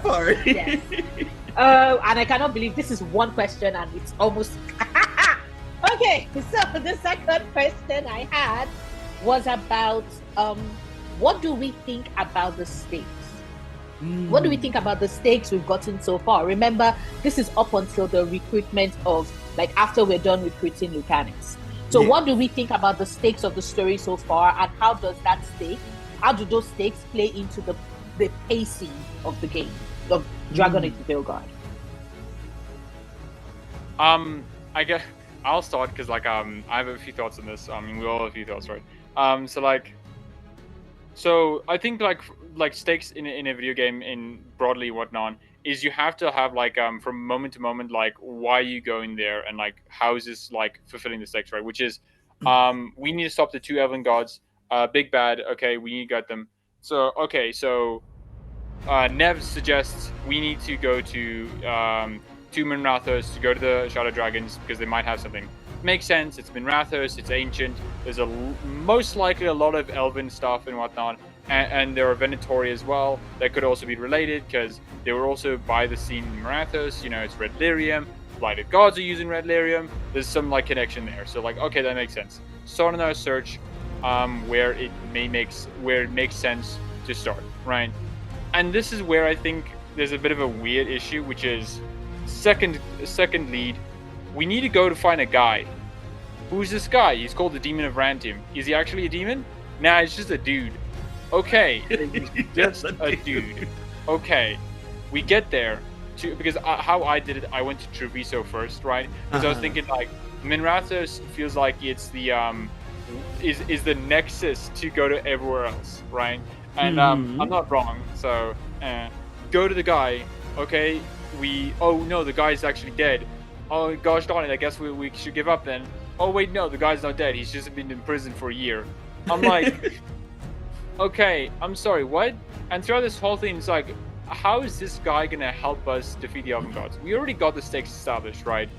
They went to Demetus Crossing and basically mind controlled the whole village. Had fleshy globs of like blight just all over the place and just consuming people.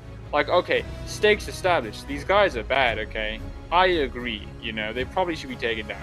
And then it's just like, Treviso, we're going to for what again? And like, when we find out Lucanus does have a demon inside him, it's like I'm still unsure on how Lucanus is gonna help us. You know, like I don't think the Elven gods are gonna fall for the a basic trick of just like not looking behind them, you know, or something like that, right? It's just like Elgrenon is just like looking in front of us and like, you guys will die. Oh no, my back's been stabbed. I guess I'm defeated. Ugh. And then falls over. But Minrathous is like completely different because I feel the stakes really high because it's just like you have the Venatori. Oh, they're working with the Elven gods. That's how they're controlling the Blight. They're summoning Darkspawn. They have them in the city. Okay, cool. And then it's just like, oh, then we have to meet, you know, with the guy who's gonna help us. And it's just like it makes sense. I'm like, okay, this is like the stakes like eventually rising up. I think Treviso is a weird point, but like it seems like for the rest of Veilguard, it's really good, you know.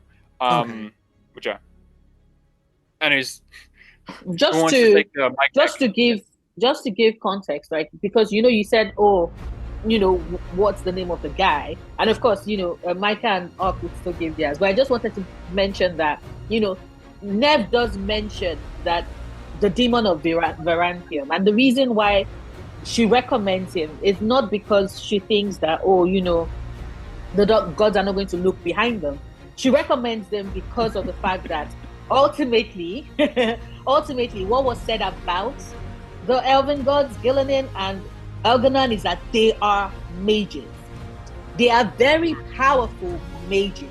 You know, the context with regards Lucanus is that Lucanus is very, very good at killing mages. So, you know, it was more of a case of, sure, they call themselves ancient Elven gods, but what they are just really powerful mages. And the best way to up our chances is to get ourselves a mage killer, somebody that is very skilled at it. Do I think that, you know, Lucanus stands a chance against them? No. But I'm just saying that based off of why Nev tossed his name out, right? Because she's a detective, right? She's heard the cases and all of that. She's been on his trail, so she knows his work. She knows his work. She knows the specific type of mages that he targets. So I logically was like, I can see that that's the reason why. Because no spoilers, but when we get later in, we'll find out that the other names that are dropped come from more trusted sources that are like, we know the scale of what we are up against, and so therefore we need people to meet that, right? So at that early game, this is just Varric saying, I don't know where to start. Nev saying, based off of my preliminary notes, this can be where we should consider starting.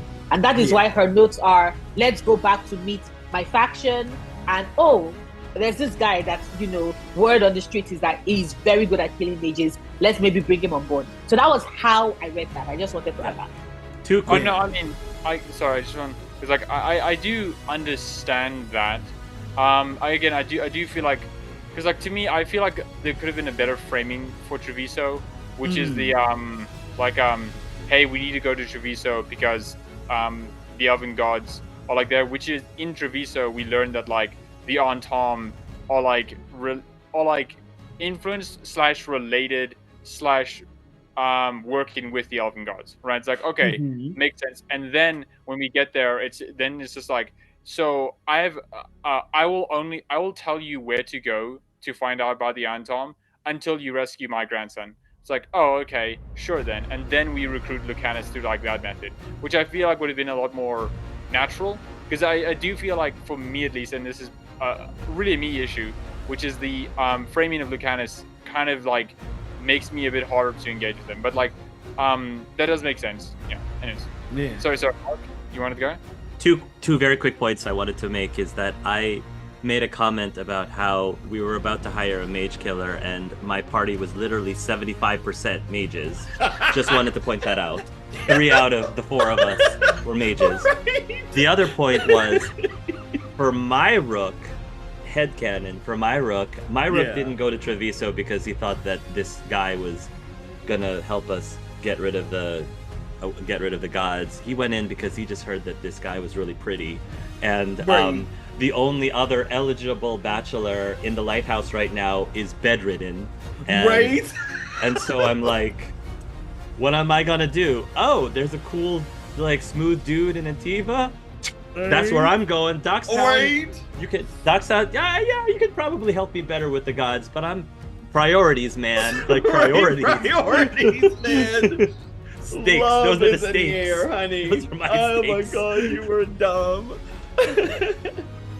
I would say, regarding as to stakes, from what I've seen so far, the stakes were set the moment we interrupt Solus's ritual. Because I even said it when I first saw the 20-minute gameplay footage. When you see Solus catch the falling statue and throw it back and it just explodes, I was thinking to myself, how are we gonna fight this? Like, you know what I'm saying? Like, to me, the stage was already set the moment we interrupted that ritual, even though scaffolding brought Solus to his knees. But still, So I you should still have think- hired a union worker, okay? They would have Right? worked better.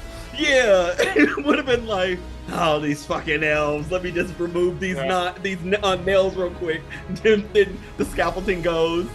But real talk, I felt it from the beginning, and then after seeing Harding get injured, and kind of seeing how, you know, the ritual dagger and understanding the types of people that are needed. So even though Nev is just a detective, she can gather information. Harding is a scout. Not to downplay their significance. It's just when you think about Balar's role, when you think about Davrin, Lucanus, as well as Tosh, you understand the magnitude of these types of people. You got a dragon hunter, you got a person who kills, you know, Blight, he's a monster hunter, the demon of Irantium, and a girl who understands ancient elven artifacts. When you understand the level of the characters that we're recruiting, it for me, the stakes are already high enough. But I know that when it comes to decision making, I'm gonna really feel it from what I've been told. I don't know what these decisions are, but people say there is a moment where you have to choose between two cities. I don't know what that is. I don't know when that's gonna happen, and I'm really scared, you know, of when it does. But they say it's a very important moment in the game when that takes place. So, and then especially when you And see it is Solus- going to hit you out of left field. okay Because you see me, I did not see it coming, and I was just like, oh yeah, and then on top of that, Rook wakes up from bed. Oh, Varric rushes in. You need to choose which city to save. Which one? right. And I'm like, And it's like, wait, dude, I haven't just even woke had up. my coffee. You know that, and then the other thing I would say about the stake that I find most interesting is the world, how the world is responding, especially when you're in Arlathan Forest and you start to see the ruins of reality come off the short story and you're actually experiencing them while you're in the Fade area. Those things, for me personally, help elevate the stakes in addition to the types of companions, Solus's ritual, and then, like I was saying, Solus's responses to you. After you talk to Solus the first time and it says you had verbal jabs, when you go back and it says Solus remembers those jabs from before, it just has in mind like, oh my god, what did I do? Did I do a bad wrong? Did I muck things up for myself? So, you know, for me, that's why I think the stakes, thus far from what I've played, it's a slow build, but I can see where the blocks are going to start falling based on the decisions I've made. And it's going to start hitting me, like you said, out of left field, and I am not ready, but I will do my best. so like just to picking up from there for the second part of the question. So would you say like this? How would you say the stakes are affecting the pacing of the story we've gotten so far for you? For me, the pacing seems fine, but I haven't gotten to a major decision point yet, so I would say I wouldn't know. But from right now, from experiencing the crossroads, memory of a particular person, and the other things I've experienced, it seems well paced. But again, I haven't gotten to those major decisions, so I wouldn't know. So that's my 2 cents. Okay. Night. So like with RPGs, right? It's always going to be inevitable that you have like some weird pacing, because like the idea of an RPG is you do side quests, and like the stereotypical answer is half the world's burning, but damn it, I need to collect these like 5 plants for this one guy. Okay, you have to be real nicely, okay, and I need to collect it, okay. Like obviously that's always going to be a bit of an issue, and like I was always going to face that, but I think like there is a pacing issue in the sense that I feel like not enough was set up. So like personally, I think it should have been longer and a lot more linear until it opens up later. Like I feel like we should have gone from like Lighthouse directly to Monrathos, directly talking about that, right? And then like Treviso comes in later, because I feel like Treviso is a bit of a weaker point, at least in the early bit, and especially with like the Crossroads exploration. So this is the weird thing with Bioware games, right? Every single Bioware game will have you get all the essential companions within like the first hour, right? Dragon Age Origins, it's funny because when you consider it's just like, wait, how many companions are in Lothering, right? It's just like, and especially the way that it's like, you have Liliana who's just randomly in there. You have randomly Stan, there. You have Stan who's randomly there. Right. And then the other ones are introduced within the different areas you go to, right? And Zevron's just like comes out to you. Dragon Age 2 is also just like Act 1 is literally just getting all your companions, right? Inquisition, right? Also like quickly says like this is you need to get all these companions at this point, right? Well, with Veilguard, it's so different because like I'm 15 hours in and I don't even have like half the characters yet, you know? Right. I don't even have half of them.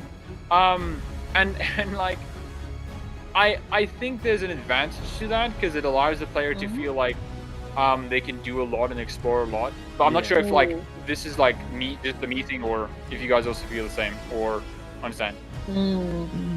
Well, again, for right now I'm okay, but I'll let you guys. What I will say in response to Knight. So at this point in the game that we've established, I truthfully didn't have a strong opinion about the stakes or the pacing, and for me that just meant I was perfectly fine too. I was perfectly happy and fine with how the pacing was at this point. As someone who has played further on, and without spoiling anything plot-wise, I will say that the game does do, in my opinion, a very good job of explaining why things there is time. There is time for you to go and get those elf root for this person. And not only does it give an in-game reason why there's still time, but also in-game reasons why strategically it makes sense to go off and do your companion quests, like making that a priority. Because I know that in other RPGs, that is kind of weird somewhat and kind of funky pacing-wise. And I remember just thinking, okay, that's a clever way to make a little bit more logical sense as to why. Like, I get it that Balara is having these issues right now, or that Emmerich has these issues, but there is a reason that helps the main goal, that helps the end goal, why we should address these issues. So I'm curious to see, as someone like Knight plays with the game, if he agrees or doesn't agree with that. So maybe you should do it early on. Which is why I said we would have this like we would have this again after we are all done with the game. Probably in like December. Maybe that's what we're going to use to wrap up the end of the year, and then we'll just talk about all of this, but full spoilers now, because hopefully we've all finished the game. I know I'm a slow snail with this game, and I'm taking it into not as slow as me, okay? I'm literally just 15 hours in, you know. What were you trying to say early in there at night? Yeah. No, I'm like, so if there is an explanation later on, which I do, because you said it, like I do agree. Then like there will be an explanation later on. I do think that explanation should have come a bit earlier, right? Or maybe I'm missing something and I forgot something, you know, and then like, oh wait, no, there was an explanation from the start. I just forgot, you know, I forgot, that kind of thing. I do agree with you. It's not as explicit at this point. I agree with you there. Yeah. Because like Oh, sorry. Just because No, like continue, obviously continue, this Nike. is Mass Effect, like it's being inspired by Mass Effect 2. We need to have a bunch of companions to help us like defeat the big bad. That's cool. But like with Mass Effect 2, it did a really good job because it's like we don't know where the collectors are. We don't know where their home base is. The vaguest thing we know is maybe Omega 4 Relay. Right? Like, okay, cool. Right? No, wait, no. It doesn't even say that. No, Omega 4 Relay isn't revealed until later on. Never mind. Like we don't even know where the collectors are, right?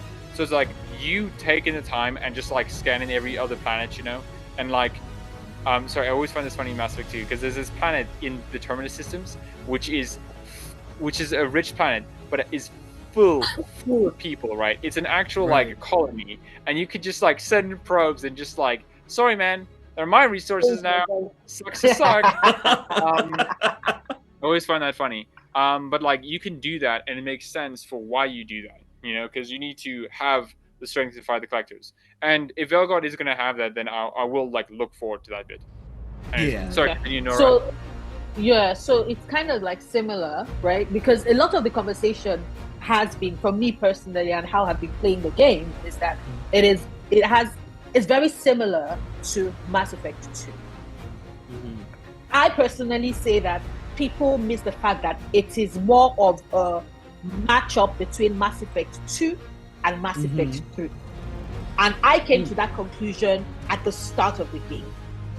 Right? I came to that conclusion the start of the game. I personally think that Veilguard is basically them trying to do a Mass Effect 2 and Mass Effect 3, whereby it's heavy on the companions because you need them, but it's heavy on the you need to acquire war assets because we are going against enemy that is, and of course, people that might have finished playing the game, you all might have been like, Noria is on the nose, or Noria doesn't know what she's talking about. Please keep that to yourself, no spoilers. I'm still in Act 1. This is me just saying, based off of the feel I'm getting from the game. I see it more as it has the companion system of Mass Effect 2, and it also has the acquire war assets effect, like system of Mass Effect 3. Yeah. Whereby you need your companions who are good at what they do, but you also need a fucking army behind you in order to tackle, because these are such powerful beings. They are almost, world-ending level. So you need all the help you can get. And so therefore, personally, the way in which I looked at the structure of things, right?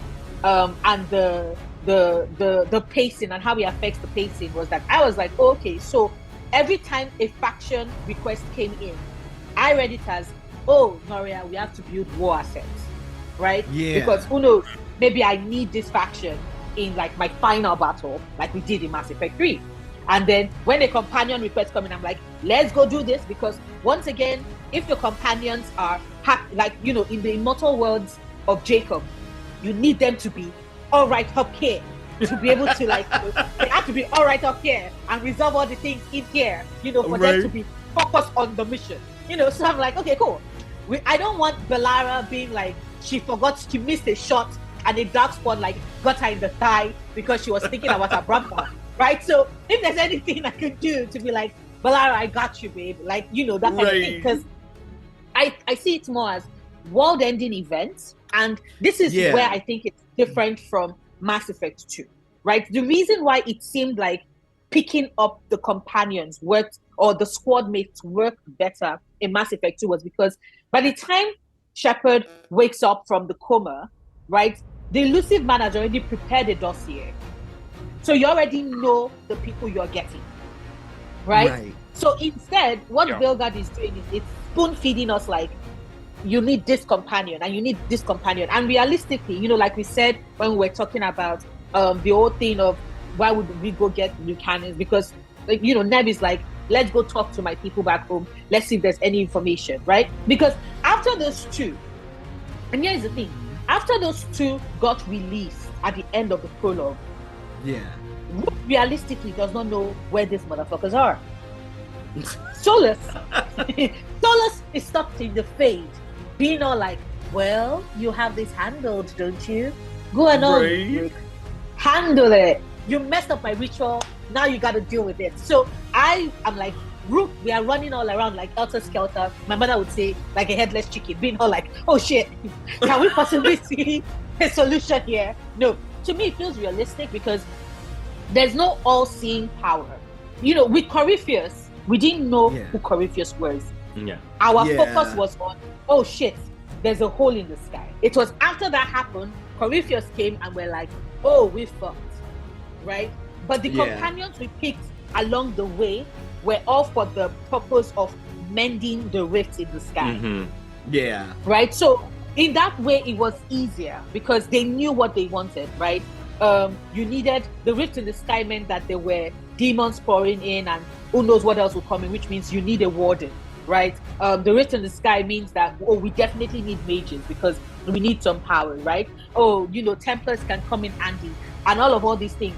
And then, of course, you had randoms like Sarah that was just like, y'all are fixing shit. I want to join because, you know, I'm Sarah. I can come wherever I want. And we're like, I'm we Sarah love and you, I'm a Red red Jenny. Jenny, damn it. We got They're this like mail. It was full of bees. Okay, it says Yeah. Sarah something, but it has two S's, and instead of an A, it's an E. So it's I'm not sure if it's Sarah or I don't know. Right? Like, Oh, so, you Lord. know, that was how I read it, right? So personally, for me, I'm like, you know, we're talking about like what we all individually think of the structure. I think because of the fact that I'm like, this game is a mashup of Mass Effect 2 and 3. Mhm. So the structure works for me. So I am Gotcha. playing it the way I played those games, whereby I was like, build up my war assets, ensure that my companions are loyal. Let's see if I can possibly get a good ending. Fingers crossed. Yeah. I like Fingers, that. 'cause I like I'm crossing fingers and toes, and I'm like, I do Yes. have a question for you, Nora. Do you Yeah. think they could have mashed them up a bit better than they did now? oh yes, I do think that there's a very easy way for it. In fact, just a casual mention, because later on, just before we recruit Lucanus, I think that is when it was mentioned about how, oh, you know, they have an army. What do we have? I think if that conversation had come in earlier, it would have been a better mashup, whereby, you know, whether it's Varric talking like immediately after the prologue, right? When you have the conversation with Solus in the Fade, and it's like, these are the people that are, you know, that you're going to be facing, and you have that conversation with Varric, because at that point, Rook is feeling like everything is not like, things are falling apart. If Varric says something simple like, it's something that can be done, we just would not do it alone. If there was a way in which, for example, the game had like Rook have some sort of structure in the lighthouse that is tracking, not just you having to go to the different factions merchants, because that's where you see the little thing that is like weak. Mine is still weak. Everybody's still weak because, of course, like I said, I'm still in Act 1, right? Yeah. But if there was a way in which you could see collectively, whereby what is your like war preparedness, or like, you know, the gods, the Evanurus preparedness, like that kind of thing, it blends well. So I think that what the game would have done better is to have that conversation come from somebody, whether it's Varric or whether it's Solus mentioning it in passing, and then, you know, Rook tells it, like mentions the conversation to Solus, and Varric is like, oh yes, that is true, you do need people, right? If there was any way in which that could happen, then it would be more seamless. It would work more seamlessly, because then as you're picking up people and doing things, you know that you're doing it based off of the conversation we had earlier, that we need to shore up our allies, like our allies' strength, to face this big bad. And I think that would have helped the pacing. So yes, I do agree that there's a way in which it could have been done, like synergized better, that would have made it even more of a compelling story and with a better structure. Because as I was thinking, right, like Varric could have also said something similar to like how do you think we're going to defeat this? And he says like, how do you think we stopped Solus? We gathered, Exactly. we helped people along the way, and those people helped us back. I helped Nev helped us. You know, it's like that's how you get to it. Help anyone you can find, and you can. These gods aren't gonna. These gods, if they're anything like Solus, are gonna take a bit before they enact their plans. So you need to like help us. Like I think that would have been like in my head a bit better. Yeah. I wonder how much of the pace, at least in Act 1, like the beginning of it, is influenced by how do you say, by like Dragon Age Veilguard's early days, right? Because Oh, like the multiplayer. Yeah. Stuff, the multiplayer 'Cause, stuff. like, Yeah. I remember very vividly because I was rewatching like Mark Dara's videos on Dragon Age, like his like retrospective, right? And anyone who's watching this, okay, Mark Dara, he's a great guy. He worked on like Dragon Age Origins 2 Inquisition. He has like Yeah. amazing videos about that. And one of his points he made in his Inquisition video was that the Hinterlands was the first open world they made, and you can kind of tell that they didn't know You can what tell. kind of open world they wanted to make. You know, Yeah. so much of it was just like a slapdash of everything that they were thinking about, and only later did they get really refined in that, right? Mhm. With Joseph Hakon being an extremely like well done open world that has like Yeah. pacing, brilliant exploration, like everything really like comes together. And I wonder like how much of Veilguard's early like stuff is because of that, because like it is true that like if you stick with Inquisition long enough, it really does get a lot better. And I wonder Yeah. if that's gonna be the same with like Veilguard. Now, obviously, Hark, you've played like more than me. Same with you, Nora. Like, do you guys feel the same in that way, or?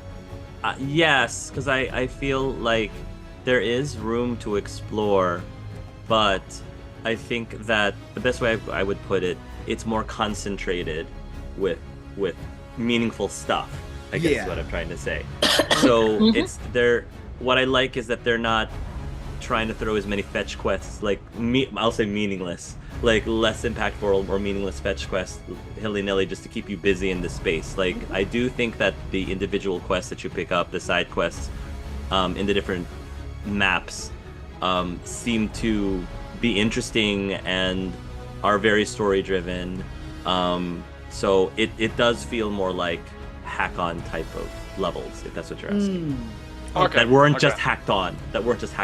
Yeah. Because like Not like they hack think, on. like the story companions and like everything's like coheres like the longer you go throughout it. That's what what more I think so. And this is coming from someone where an open world type of game is actually the least thing I was interested in from Dragon Age Inquisition. And so I think it's fine for people who love open, like fully explorable open worlds. It may not be enough for them. For me, it wasn't. I guess what I'm trying to say is, for me, it wasn't too much. Not as far as I'm not as far along as Ark is. So. I think what's helpful that has kept someone like myself from being too overwhelmed at like the sheer size of the maps is that I think they do a good job of completely locking you out of sections of the map until story happens. Yeah. Like, oh, okay, now we reached this point in the story. Now this area is unlocked. You know, and I think that's helpful so that you're not just, it's not like a hinterland situation where, oh, I remember being here before, but there was nothing significant happening in this area because there wasn't anything story related happening in that area yet, if that makes sense. I'm actually very happy that we've got confirmation from Ark, like with regards to structure and the pacing and how it feeds into the latter part of the game. People, please, once again, if you finish this game and you're like, Noria, I want to tell you how you're right or you're wrong, please do. But yes, thank you so much for those of you that have watched us so far, that have been generous to give hours of your time for this. I am grateful and I'm thankful, and we hope you had a great time. Please drop all your responses, your comments in the comment section. We are going to be in each other's comment section, like looking and responding and stuff. So please feel free to do so. That definitely helps. Here's what is going to be in the description box. I'm going to leave the links to the other 3 videos so you can go check them out, right? I'm also going to leave the links to like the videos, like their videos, one video from Knight, from Hark, and from Micah that I actually really enjoy, so you can also check that out. Like, subscribe, share this video, please join in the conversation. Remember, people, we're trying to do no spoilers, so even in your comments, please do not put anything spoilery, because there are people like us who are playing this game slowly, and so we don't want to ruin the experience for anybody. And I would say, as I always say, until next time, please remember, obsessing over the things you love perfectly valid coping mechanism. Bye. Bye.